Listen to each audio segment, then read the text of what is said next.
Cinema ticket ధరల పెంపు benefit షోల విషయంలో రాజా సాబ్ మనశంకర్ వరప్రసాద్ చిత్ర నిర్మాతలకు హైకోర్టులో ఊరట లభించింది. ఈ నెల 9న ఈ రెండు చిత్రాలు విడుదల కానుండగా టికెట్ ధరల పెంపు బెనిఫిట్ షోలకు అనుమతించాలంటూ చిత్ర యూనిట్లు వేర్వేరుగా హోంశాఖ ప్రత్యేక ప్రధాన కార్యదర్శికి దరఖాస్తు చేశాయి. మెమో జారీ చేయొద్దంటూ గత నెల 9న హైకోర్టు ఆదేశాలున్నాయని నిర్మాతలకు హోంశాఖ ప్రత్యేక ప్రధాన కార్యదర్శి తెలిపారు. దీంతో రాజా సాబ్ మనశంకర్ వరప్రసాద్ సినిమా నిర్మాతలు హైకోర్టులో వేర్వేరుగా అప్పీల్ దాఖలు చేశారు. పుష్ప 2, గేమ్ చేంజర్, ఓజీ, అఖండ 2 చిత్రాలకు టికెట్ ధరల పెంపు బెనిఫిట్ షోలపై సింగిల్ బెంచ్ ఉత్తర్వుల్లో ఈ రెండు చిత్ర నిర్మాతలు ప్రతిపాదులుగా చేరని పిటిషన్ తరపు న్యాయవాదులు తెలిపారు. పెంచిన టికెట్ ధరల ఆదాయంలో 20% సినీ కార్మికుల సంక్షేమానికి ఇవ్వనున్నట్లు పేర్కొన్నారు.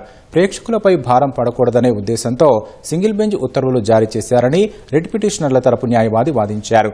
ఇరువైపులా వాదనలు విన్న ధర్మాసనం సింగిల్ బెంచ్ గత నెల 9న ఇచ్చిన ఉత్తర్వులు 4 సినిమాలకు మాత్రమే వర్తిస్తాయని పేర్కొంది. దీంతో రాజా సాబ్ మనశంకర్ వరప్రసాద్ చిత్ర నిర్మాతలు మరోసారి హోంశాఖ ప్రత్యేక ప్రధాన కార్యదర్శిని సంప్రదించే అవకాశం ఉంది.